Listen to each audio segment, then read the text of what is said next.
Hey folks, this week Rob joins me and we talk with Shimon Schocken about Nand2Tetris. That is the open course for college and high school students, all about starting with the NAND block as the basic building block of computer architecture, designing an ALU, a CPU, a full computer, your own programming language, a compiler, all sorts of great stuff, and eventually ending up with the playable game of Tetris. It's a lot of fun and you don't want to miss it, so stay tuned. This is FLOSS Weekly, episode 822, recorded Tuesday, February the 25th. Nand2Tetris.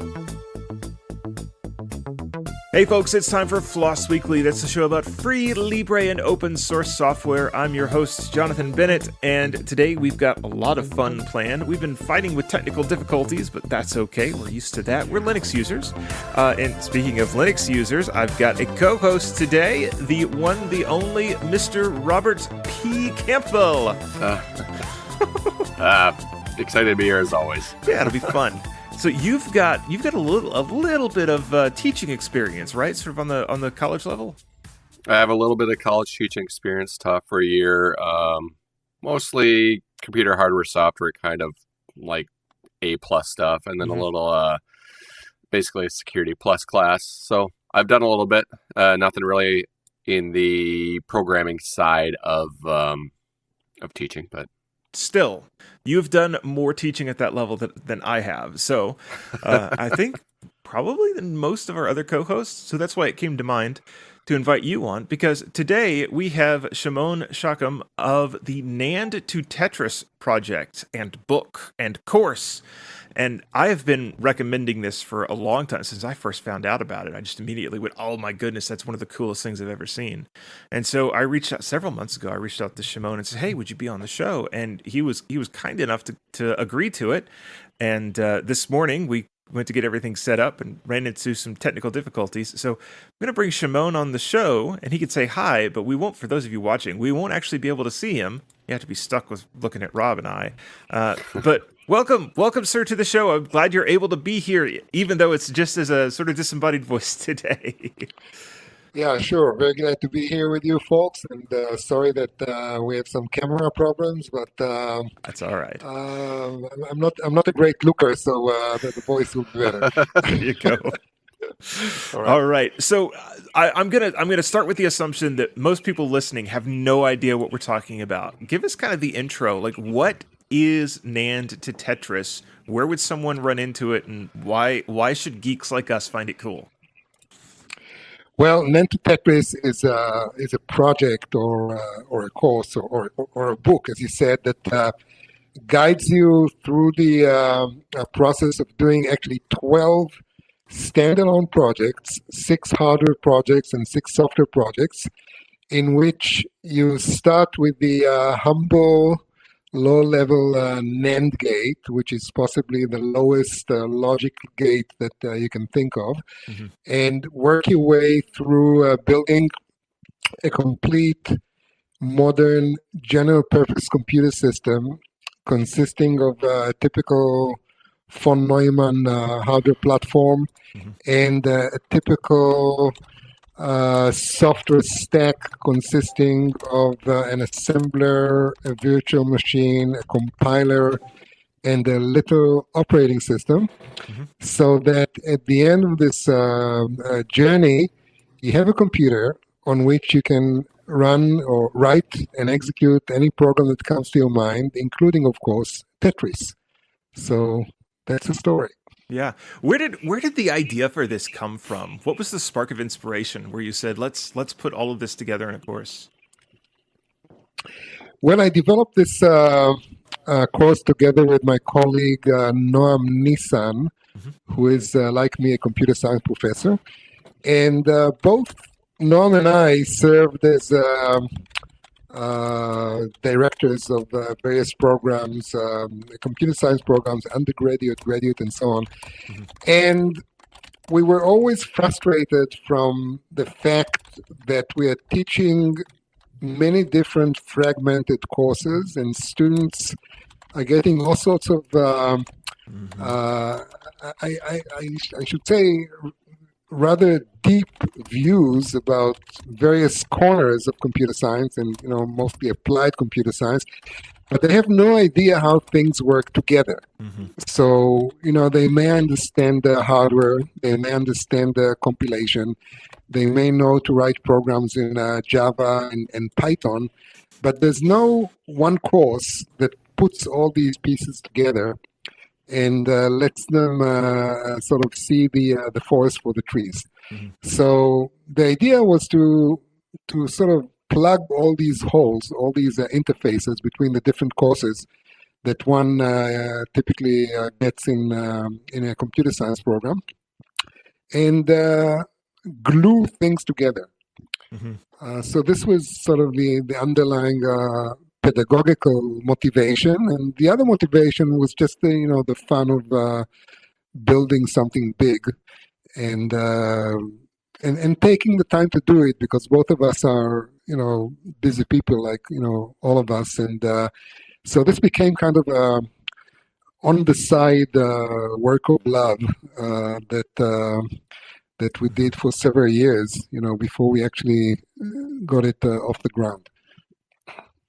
I would pull my copy of the book out and show it to everybody. It is on loan to a teenager here in town that I heard he was, interested in computers and languages, and he'd done a little bit of programming. He's like, I want to take the next step. Well, if you're adventurous, I've got something for you to try. So that's where my copy of the book is at. And I've got to admit, I've not made it all the way through the process. I've built the ALU. I may have finished Yes. the CPU design. I was somewhere along those steps when real life busyness took over and I had to step away from it. But I was actually, and this is what I want to ask you about, I was actually going through one of the courses that are offered. And so this is a course that just anyone that's out there that wants to take it, there are some opportunities for just someone to jump on the internet and take it, right? Yeah, absolutely. The course is available presently in Coursera, and pretty soon it will be available in other platforms as well. And anyone can take it. And I think you have to pay something to Coursera in order to get a grade in the course. Yeah, but you don't have to get. But you don't have to get a grade. You can just take the course as an auditor and do everything, do all the projects. And when you do a project, you submit it to a server that we control. So even if you submit it through Coursera, it ends up in our server. So anyone, you don't have to be registered to Coursera to submit to submit stuff. And so you submit it to our server. We grade it. We test everything that you do. We send you a grade, and then the grade is just a nice feedback that you did what was expected from you. Mm-hmm. And so because we work with a version of HDL, Hardware Description Language, that we designed for our course, and we also wrote a language that we called it TDL, Testing Description Language, and we wrote many scripts for every chip that you develop. Mm-hmm. And so when you submit your chip to our server, we run a test script on it, and if the chip produces the expected outputs, we compare it to a compare file, then you get a pass grade, or whatever you want to call it, and then the student knows that he or she did what was expected. And so anyone can take this course. And surprisingly, we didn't expect it, but it turns out that the hardware part of the course does not require any prerequisite knowledge. Mm-hmm. You don't have to be a computer science student, because everything is based on the basic logic. And, logic is something that anyone can understand or pick up easily. Yep. So you can build, you mentioned the ALU. So the ALU is built, is designed on, it requires to put together some, end gates and muxes and so on. Nothing much more beyond that. And then you have a working ALU, which is really Mm-hmm. exciting. And, moving on to the CPU is, a few more steps. It gets a little bit more complex, because now you need what is known as sequential logic. You need to introduce a clock and so on. But once again, we have very detailed lectures, video lectures. The book is very detailed, and so anyone, practically speaking, including high school students, can build a computer, the hardware part of the computer. Yeah. So I want to dive more into that. I have a question first though, because you mentioned it, that you guys have your grading server, and I'm sure Rob has questions he wants to get to as well. But you have your grading server where people send in their programs and you kind of simulate them. Has anyone ever tried to be particularly clever and do something like really surprising? Have you had anyone escape your sandbox and cause havoc on the grading server? Not that I remember, but no, it's an interesting thought. Yeah, I should have expected questions like that from you guys. But no, I think so far, people behaved like happy campers, and I think all they want to do is submit their chip, get a grade, stay alive, and move on to the next chip. So, yeah. Go ahead, Rob. So, this being all online, is the book required to take this course, or is that supplemental material? The book is not required. It's everything that is written in the book is given in the course lectures. It's nice to have the book, in your hand, as either as a souvenir or as some additional source of documentation, but it's not required. And so I think most people who take the course don't buy the book.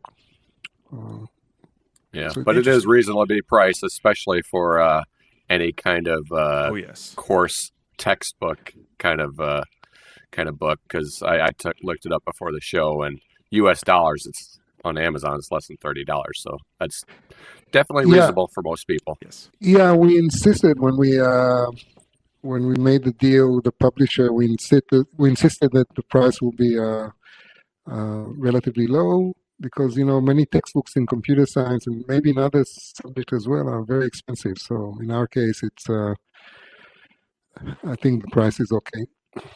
Oh yeah, definitely. And also, I must say that we put half of the book online. So the first half that I mentioned, the hardware part, is available in PDF form online, and so that's another reason why you don't need to buy the book.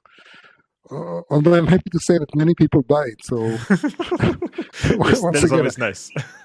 Yeah, I think it's a nice souvenir. Yeah. Yes. I would encourage anybody that wants to go through the class, or even that just wants to learn this stuff, buy the book. It's a great book as well. And to your point of it being simple enough for anyone to go through, that was what I was struck by, is that like the way, not only the way you approach it, but even the way the von Neumann architecture works. When you start with the NAND gates, it's all very incremental. Like this is a weird thing to say. There's nothing about modern computing that's actually black magic, right? It's all very incremental, one layer on top of another. And once you understand what this layer does, the next one really makes sense. And I would make the argument that it really is accessible for a lot of people if they have the time to do it and are willing to put the work in.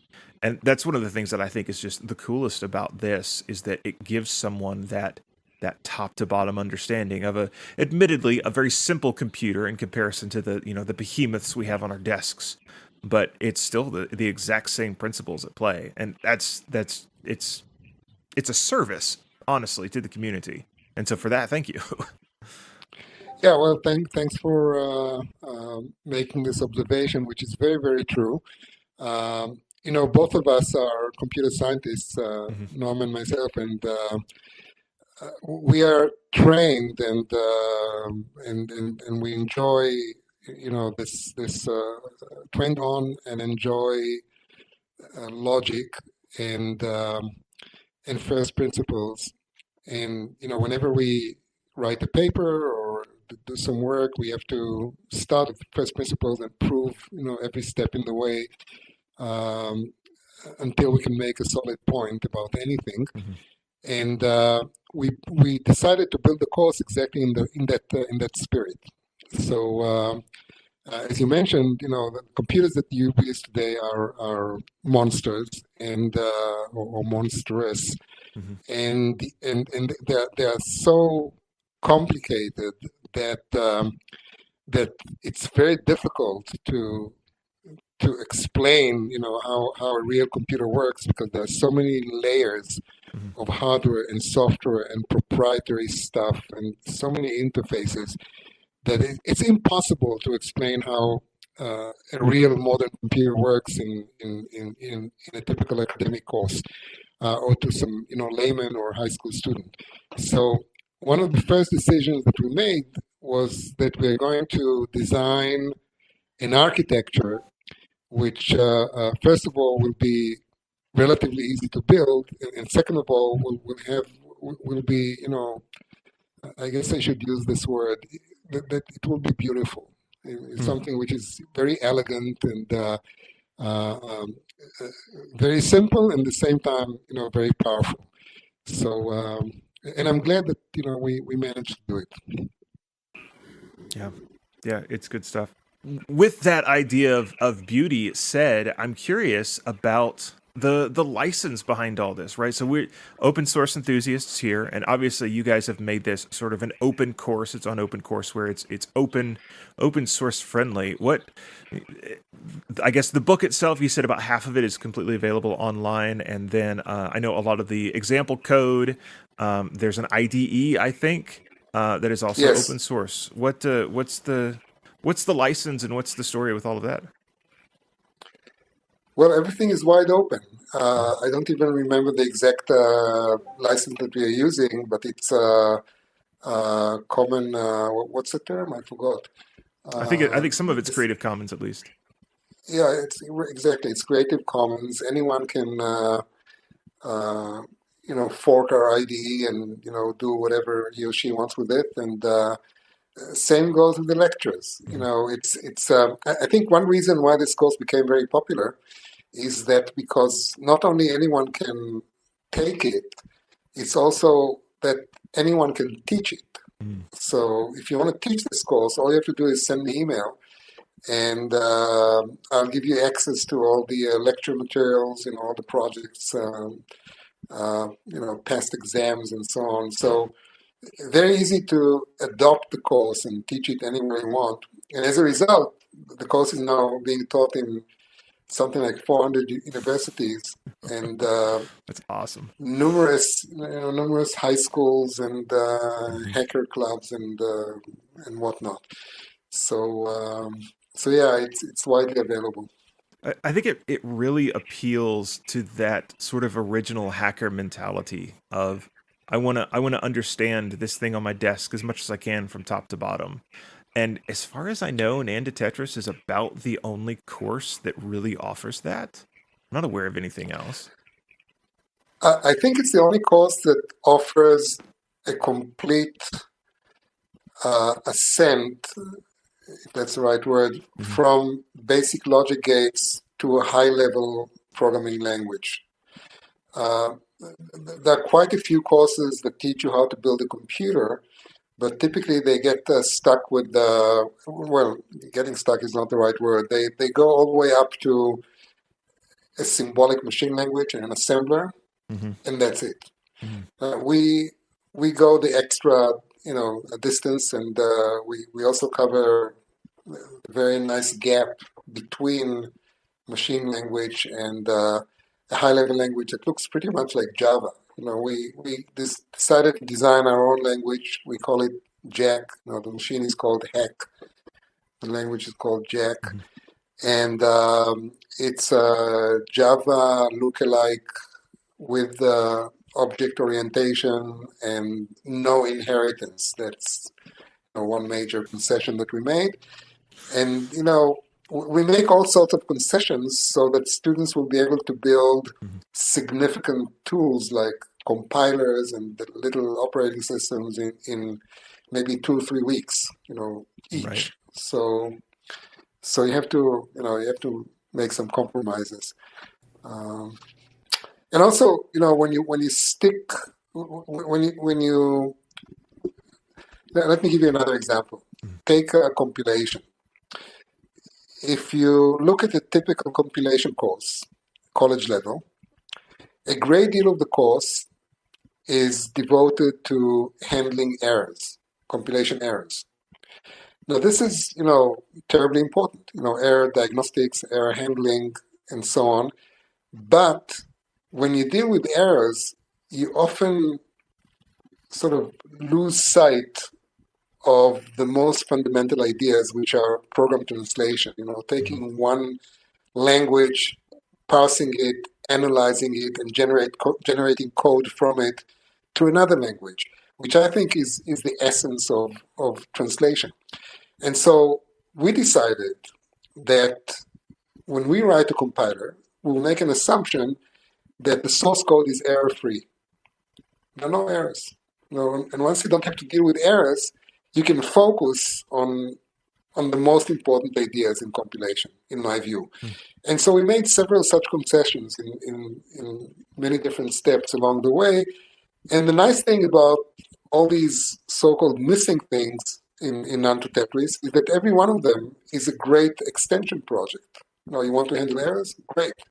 You want to add some features to the high-level language? It's a very nice extension of the compiler. So, for example, we don't have a for loop. We have while, we have if. We don't have for. You want for? Great, add it. We give you everything that you need in order to add it yourself. And so, indeed, over the years, people made all sorts of incredible extensions and additions to the basic platform, and which gives us great joy. To every once in a while, I get an email from someone who says, "Look what I did," and I try to publish some of them in the Nand2Tetris website. So we have a section called "Cool Stuff" in which you see some of the extensions that people built. That's great. So in this project, you build up a virtual computer, virtualized, real chips and all up to a computer to, I think you said even an assembly language layer to your own Java-like programming. And you said, the languages, the Java language is your own, but is the assembly, at the step where you're at assembly, is that real assembly, or is that assembly that works with the chips that are made in this? How's that? Yeah, it's the assembly language is also our own quote unquote proprietary language. I mean, we made it up, and when you build a computer, you have to design also the instruction set, and so we designed the instruction set, and it comes in both binary and symbolic versions, and it's a very elegant language, and it's really a pleasure to write programs in our assembly language, and it's much more user friendly than the typical assembly language, and a little bit difficult to talk about it. I mean, you have to put your hands and play with it and write some programs and see for yourself, but it's I think students who are introduced to assembly language using our language get very smooth and user-friendly intro.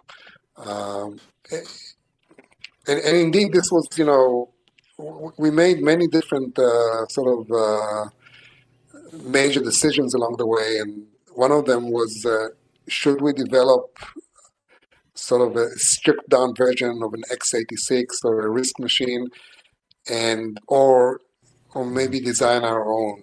And we decided that if we want to do things elegantly, we have to build our own design. So that's what we did. So the assembly, once again, is our own language. Yeah, it's real assembly, but it's custom. Yeah, exactly. Yeah. So having that assembly layer, theoretically, one could create their own language above that instead of using the jack, I think you called it. Yeah. Or change their jack however they want. Yeah, you can. Well, first of all, you can easily, and this is something you can do in high school also, you can build a macro assembler and design all sorts of macro commands, Mhm. and bring it to a level where you have a C-like language or a basic-like language, Mhm. and this, that's a significant step up in writing high-level code. But if you want to implement a powerful object-based language, you need a compiler. I mean, you have to go through parsing, code generation, and we decided also to introduce a virtual machine. And the reason we did that was because most computer science students today work with either Java or Python, and both Java and Python have a two-tier translation model. Mhm. So the high-level code is translated into some virtual machine, some intermediate language, and then the intermediate language is translated further into assembly. So that's what we do also in our course. We thought it's important to train students to understand this elusive VM that sits in the middle of everything they do. I'm looking at the cool stuff, and one of the ones here that basically for as long as I've known about Nand2Tetris, it's what I've wanted to do with it, and that is running the virtual CPU as a real CPU in an FPGA. And I assume I'm not the only one that just immediately thought of that and thought it would be the coolest thing to do. Yes, absolutely. It's a very nice project in which you take the HDL programs that we wrote, that you wrote Mm-hmm. in Nand2Tetris, and you uh, quite easily migrate them into either Verilog or VHDL. It's a very simple process. Mm-hmm. And then using the incredible FPGA boards that we have today, you can actually sort of commit this whole thing to silicon and have a little board that with which you can play Tetris and any other program that you can think of, and show off this board in job interviews or to your parents or whatever, and tell them that's a computer that I built from scratch and Mm-hmm. built it all the way from NAND. Mm-hmm. It's a very empowering feeling. Has anybody ever laid it out on actual NAND chips without the FPGA? Yes. There was one project in which someone built the whole thing from using what is known as RTL, or sort of real elementary logic gates, Mm-hmm. and uh, I don't remember if you went all the way up or just built the CPU, but yes, people did that as well. Yeah. I'm sure you're familiar with Tiny Tape Out. Yes. Yeah. Has anybody managed to convince the powers that be that the Nand2Tetris CPU that it should be on one of the Tiny Tape Out builds? I don't know. I have to check. I don't know. I see here where it looks like someone tried to. I can't find out for sure if they managed to because lots of people send in their designs for Tiny Tape Out. For those that don't know, Tiny Tape Out is, I think Google is one of the companies behind it, but several companies. What they do is they say, okay, we're going to do a run of this. It's an older stepping, but a run of a lithographic process to build essentially like you would build CPUs. But instead of doing one big CPU design, they'll say, people from the community give us your designs, and they'll pick, I don't know, 40 or so designs, because they're all much smaller than a modern CPU. And so they'll do chips with all 40 of those designs on them and then just pin them out differently. And so that you can get, just like students and people researching, they can get real hardware designs done in lithography on these chips. And being able to get a hack CPU on a Tiny Tape Out chip would just be, it would be the ultimate. Well, I mean, it would be a real feather in y'all's cap too, but it would be neat. Yeah, actually, I have a friend by the name of Uri Shaked, who uh, who is very active in this area, and we've been talking about it. So I'm sure that we'll do it pretty soon. And so if we get it done, I'll let you know, and I'm sure maybe you can put something about it in Hackaday. Oh, definitely. Yes. Definitely. That sort of thing is our bread and butter. So I okay. Every student that goes through this, do they sort of end up with the same design, or like is there room for creative differences, right? So like, am I going to put all of my instructions are the same? Machine code's going to be the same instructions for everybody who goes through it. Just for one example. Yeah. Well, this course is very demanding because every week you have to come up with a significant module, like for instance, in project 1, you have to design 15 basic chips, and then in project 2 you have to design an ALU. In project 3 you have to design a memory unit, a RAM, and so on. So there isn't much time to come up with your own designs, and yet toward the end of the course, if time permits, we have a special session, or sort of 1 or 2 weeks, in which we encourage students to come with all sorts of extensions. So it's not that they come up with different computer models, but they come up with different extensions. So one student may develop a virtual disk. Another student can develop a nice extension to the high-level language. And there are many different possible extensions. We can develop an HTTP server using our system, make two hack computers begin talking to each other, and so on. By the way, I mentioned, before I forget, I mentioned Ori Shaked. His website is called walkway.com. It's WOKWI.com.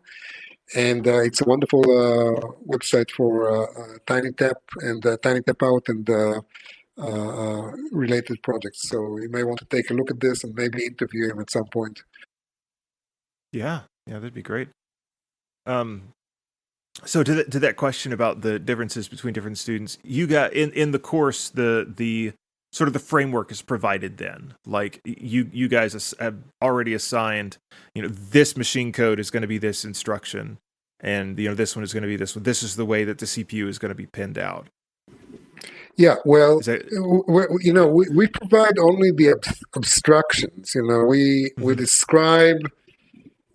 If you take, for example, the ALU, we describe the language, or we describe the arithmetic and logical operations that the ALU should perform, but we say nothing about implementation. We expect students to come up with their own implementations. So you have to decide how you put together the lower-level chips in order to deliver the required functionality.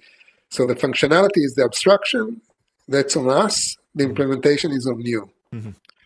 That's the deal in every one of our projects. One reason why students can build, for example, a compiler in 2 weeks is because we are very careful in giving them very specific abstractions, very specific specifications, and we also give them the design in the form of APIs. So we might give them an API for a parser, an API for a code generator. And the APIs are proposed. They're not, they're not mandatory. But if you follow our APIs, you will realize that, every method that we specify in the API comes with a test method that we wrote. So you can immediately put your work to test, and you can unit test everything. So once again, you get the overall design, which is what I call an abstraction, and then you have to implement it, and you can implement it, in any language that you want, and that's another nice feature of the course. If you build a compiler, you can build it in Java or Python or Scala or right. Yeah, or Perl is probably the best language for these things. So It's up to you. Yeah. How about in Jack? Is it possible to build the? Is it possible to eat for It's Jack to eat its own dog food? it's difficult. It's difficult because it's possible, but it's challenging. It's a nice project. Yep, understood. So it's one of those good add-ons where someone can do it if they want to, but you're not going to require it from everybody. So that answers the question that I was thinking of. So, like, if one person writes a Jack program on their CPU, they can share it with their classmate or someone around the world for that matter, and pretty much know that it's going to run on the CPU and the system that someone else designed, because you guys kind of lay out the bones, maybe we could say, that assures that all of this, for the most part, will work together the way it's supposed to. Yeah, definitely. If you write a Jack program, you can execute it on any machine that was built in any Nand2Tetris course. Definitely. Are there any Jack repositories that Well, people we share? don't have a repository. Yeah, we should build one. There are numerous computer games that people built with our computer. If you go to YouTube and type Nand2Tetris games, you'll find thousands of games, and these are typical. Typically, they are kind of classical retro games like Space Invaders, Mm-hmm. Snake, Tetris, Sokoban, maze games, and so on. Um, and Jack is surprisingly good for interactive graphics applications. As long as you don't do 3D modeling and things like that. Although I must say that some people even did ray tracing and very fancy image processing with our computer, Mm-hmm. which was quite astonishing to see. And yet, once again, most programs are kind of classical computer games, and there are thousands of them. I see a YouTube video here. It's linked to from your cool stuff page. It's Hackenstein 3D, and it's black and white, but it's sort of a reimplementation of the old Wolfenstein 3D game. Hmm. And Yeah, and it's impressive. It's impressive. It's like real time graphics. It's a yep. very nice game. Yeah. Yes, very much so. That's very cool. Do you know if anyone's re-implemented your Jack on just a regular computer at all? Okay, that's a great question, and I don't know, but I think it's a very nice project. To implement Jack on, maybe on, I don't know, on your cell phone or whatever. Hmm. There's no reason why it cannot be done, Mhm. because all you have to do is, you have to generate VM code for our virtual machine, and then you have to write a VM translator that translates the VM code into the assembly of any computer that is out there. So what is missing is the trans is sort of what is sometimes referred to as the back end of the compiler. Mhm. That's the translator that translates VM commands, push, pop, and so on to assembly. And the target assembly can be on any computer's assembly language. Yeah, that's cool. So obviously, there's a lot of these add-on projects where people have done extremely impressive things. Have you guys thought about a follow-on course, like a next year course? Because I think Nand2Tetris is a full year long, right? Well, it depends. I think the recommended pace is, yes, it's well.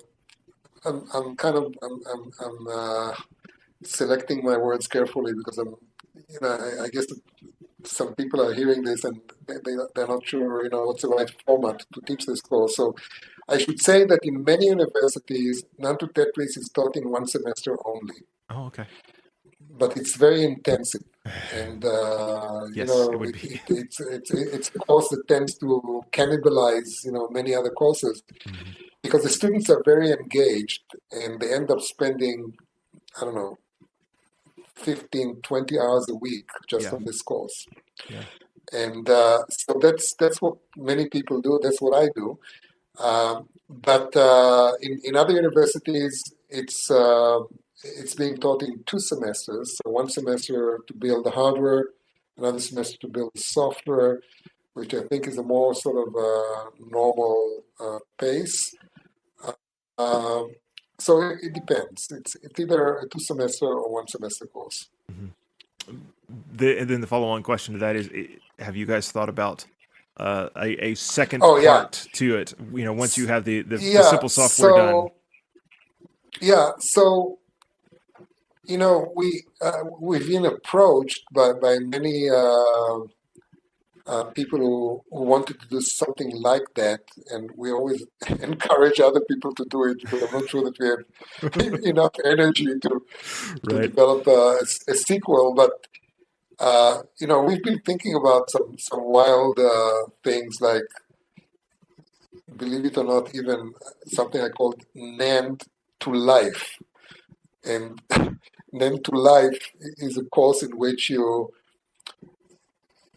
the same style of doing everything from the ground up, you begin by building, very basic sort of DNA sequences. Yeah. And then from the DNA sequences, you build proteins, and from the proteins, you build ribosomes, and before you know what, you have a little functioning cell. Yeah.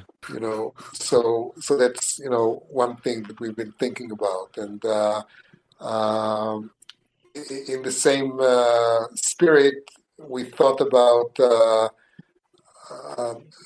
building logic itself,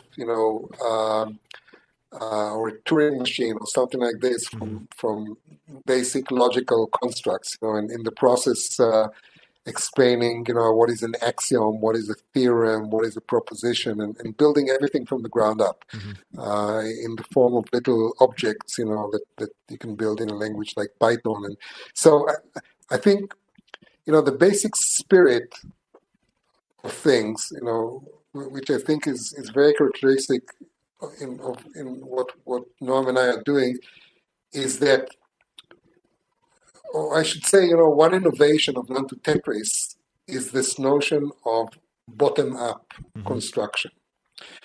And I'm saying this because computer science is very much a top-down field. And when you start a computer science program, the first thing that you do is you learn a language like Java or Python, which is, if you think about it, it's something which is so farther away from the real metal, from the real computer. And so you begin with the most high-level things in computer science, and then throughout the program, you work your way sort of downward, and at some point you begin to learn about hardware operating systems. Typically it happens only in your third year of studies or something like that. And I think Nand2Tetris has shown that there's also a great virtue in doing things the other way around, in starting from scratch, and building everything from very simple building blocks. And one reason why it works is because it's very exciting. It's very exciting to do something simple and see it becoming more and more powerful and more potent, and to understand every step along the way, which is terribly important. There's nothing hidden. Everything is out there, and you can play with it and extend it and do whatever you want with it. So unlike a typical computer science student who thinks that the underlying computer, maybe, I don't know, a coffee machine or something, you don't know what's really working there under the hood. In Nand2Tetris, you build the whole damn thing, from A to Z. And I remember when we wrote the abstract for the book and we sent it to the publisher sent it for review, and two of the reviewers were two well-known professors who wrote a wonderful book called Structure and Interpretation of Computer Programs. It's a very famous book that came out from MIT, and it's the ultimate top-down computer book because it starts with a language called Lisp, and which is What a a place very to high start. level, yeah, a very, very high level abstract language. And so when I heard that they're going to review our book, I was kind of very worried. Uh-huh. But the review that they wrote was very warm, and it was, exactly the opposite of what I thought. They said that, what a refreshing thing it is to see a bottom-up approach to Yeah. teaching computer science, because we used to do everything the other way around. Mhm. So I think that this notion of bottom-up construction has, uh, many people find it engaging, many educators, and so Mhm. I'm sure that we'll see more Nand2Tetris courses, Nand2Tetris-like courses Mhm. in different areas. I'll give you one more example: communications and networks. Would be very nice to build, all the protocols, from starting with having two machines that send bits to each Mhm. other, and then build the whole, OSI layers and everything on top of it, and end up with a web browser and an HTTP server somewhere. Mhm. So that's another very nice project, sort of, building the internet on a box. Yeah. Uh, That so I'm also yeah, I'm also struck by the idea that we should show the electrical engineers some love, and that there should be an electrons to NAND course that actually talks about how you get to the point of an AND gate. yeah, that's a huge missing, missing gap in our journey. Uh, I've you seen know, somewhere where someone has written a chapter zero. There may be more than one, but at least one person has written a chapter zero talking about, okay, Yeah. with this black box that we're calling a NAND gate in this course, what's actually inside of it. That'd be a great prequel. Yeah. yeah, absolutely, yeah, Yeah, it, it, yeah, it really does seem like there's a great niche there for writing a couple more courses, maybe more than just two, that sort of slot into this same idea. And I think that one would be great. The electron to NAND as sort of an intro to electronics, getting up to the NAND, and then maybe on the other side of it, there needs to be a uh, build your own GPU. A very simple GPU like the old retro computers used to have that can do sprites and such. But then that idea of building network protocols, and maybe you re-implement token ring and then finally Ethernet. That would be very cool. And then of course, on top of all of that, you have to talk about computer security. And so then hacking the hack chip just naturally falls in there. yeah, absolutely. Another very important building block in all such courses Hmm. is to build a suite of simulators Yep. that kick in every major step along the way. Yeah. So, for example, in Nand2Tetris, we have, you mentioned, we have our IDE, Hmm. and the IDE includes a hardware simulator, a VM emulator, a CPU emulator, Hmm. an assembler. And so whenever you build a significant piece of software, you can actually test it and play with it before you actually set out to build it. And we have executable versions of everything, of the compiler, the VM translator, the operating system. So, and you have to do something like that in every Nand2Tetris like course. Hmm. So you play with DNA, you need some DNA simulator. You get it up to the level of proteins. You need some way to simulate how proteins are being constructed, and when you do that, you also get some very nice decoupling of the Hmm. various topics. You can sort of teach the course in different orders if you like. Um, so yeah, I was thinking about preparing a little lecture that sort of focuses on the various tricks that Norm and I used in order to make this course feasible, Hmm. and all the concessions that we made, all the tools that we developed, and coming up with a whole litany of advice, of tips to people who want to develop similar courses. Mm-hmm. We have to Yeah. find time to do that. Yeah, that would be really interesting. I like this style of teaching and learning a lot. So in my high school education, one of the educators, it's actually a quote from scripture from yeah, and it's, to him that understandeth, knowledge is easy. And that was very much their viewpoint on things, and I'm really seeing echoes of that in the Nand2Tetris course, because it's all about, if you understand the layer below, then when you go to the layer above that and go to work on it, you understand it. So actually doing the work is fairly easy, and I think that's great. I'm just in love with the course. It makes me want to go back and start it all over again, get my book back, or go buy another copy and actually go through it again.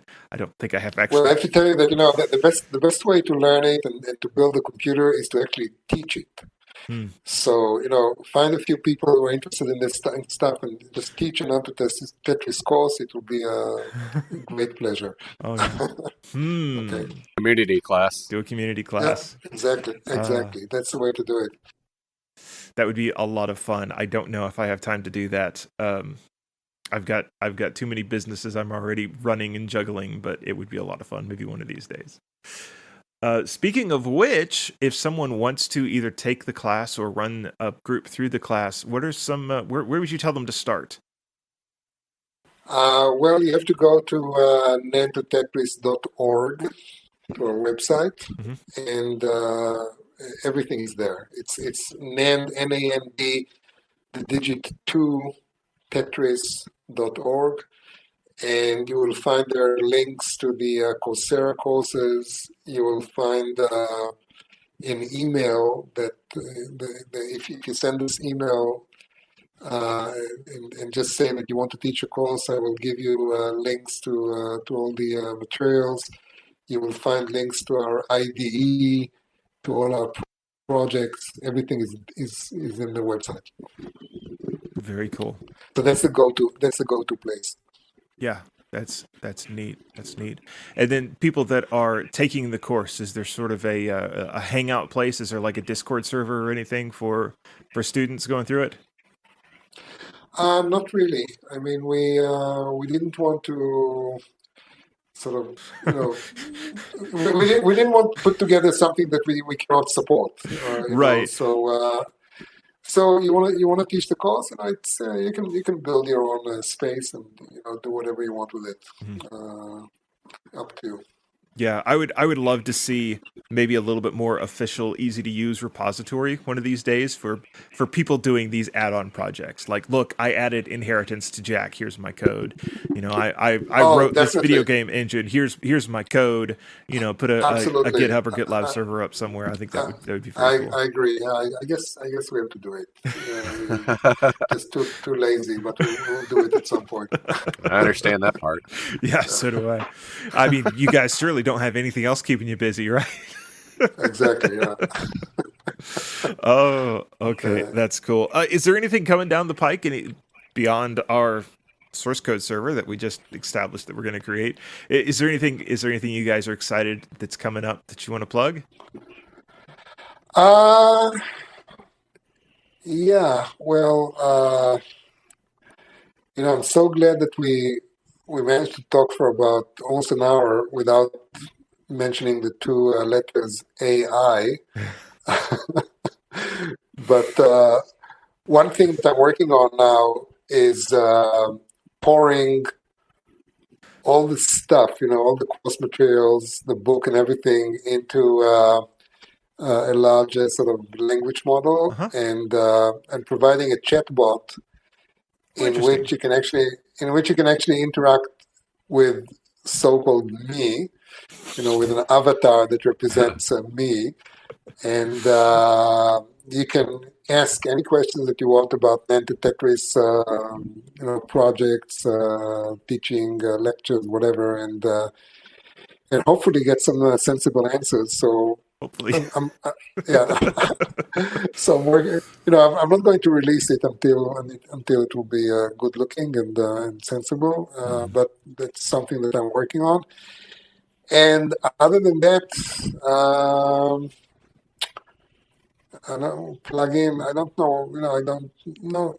I think I'm quite happy with what we did so far, and I don't want to sort of describe all sorts of half-baked ideas. So I'll let you know when I'm ready for another interview. Okay, we can do that. Yeah, for sure. All right, good. Okay, so I've got to ask. We are required by our audience to ask you two final questions before we let you go, and that is, what is your favorite text editor and your favorite scripting language? Favorite text editor is Tico. If sort of an Emacs-like editor. And scripting language? Yes. Perl, definitely. Yeah, very cool. Okay. We don't get very many Perl answers, but somewhere Rendell Schwartz is applauding and giving you, a virtual high five. I started on Perl, so. Okay. Perl, Perl is one of my first languages too. I moved away from it pretty quick, but I enjoyed it back in the day. Every once in a while, I'll pull it out and do just a little bit in it. Yeah. Okay. Cool. All right, Shimon, thank you so much for being here. It was an absolute delight to get to chat with you and talk about the project. And like I said, I'm gonna have to carve out some time to get back to it and go through it again. So I just enjoy it so much. All right. Thank you for having me. Yeah. Bye-bye. Bye. All right, Rob. What do you think? You gonna teach the course? Well, next time I don't know if I'm going to set up. I don't know if I'll set up a community class or anything like that. But definitely hearing about it, it gets me excited to try it out. I don't know if with all my commitments if I'll be able to, but I may at least start with buying the book and baby steps. Yeah. Yep. And then get into it, take a little bit into it, but that seems really awesome. I really want to get the recommended FPGA and screen and set up and do the actual hardware version of it, to be able to have the thing running in an FPGA, but still be able to run the thing for real. That just that tickles every geek bone in my body. I love it so much. Maybe someone who can get us some chips. Yeah, there you go. I don't think that company makes FPGAs, but I don't know. Oh well, get some neural NAND chips or something. Yeah, I'm sure he can give us lots of NAND. All right, anything you want to plug, Rob? If you want to check out more of me, come find me. My website is robertpcampbell.com. There's links to various social medias there. Otherwise, you can come join me and Jonathan over at the Untitled Linux Show on the Twit Network every Saturday at 5:30 Central Time. Because Central Time is all that matters, right? Exactly. Centralized for a reason. Yeah. All right. Thank you for being here, man. I appreciate it. All right. If you want to find more of me hiding behind that command line window where I've been moving virtual machines around, back there is Hackaday. You can find my stuff on Hackaday. That's where Floss Weekly is. We appreciate Hackaday being the home of Floss Weekly these days. It's also where my security column goes live every Friday morning Central Time. The only time that matters.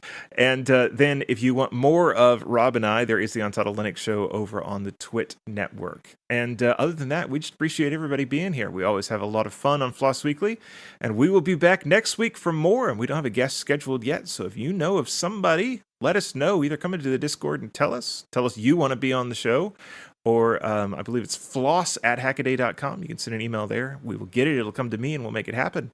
Appreciate it, everyone that watches, that listens, both live and on a download, and we will see you next time.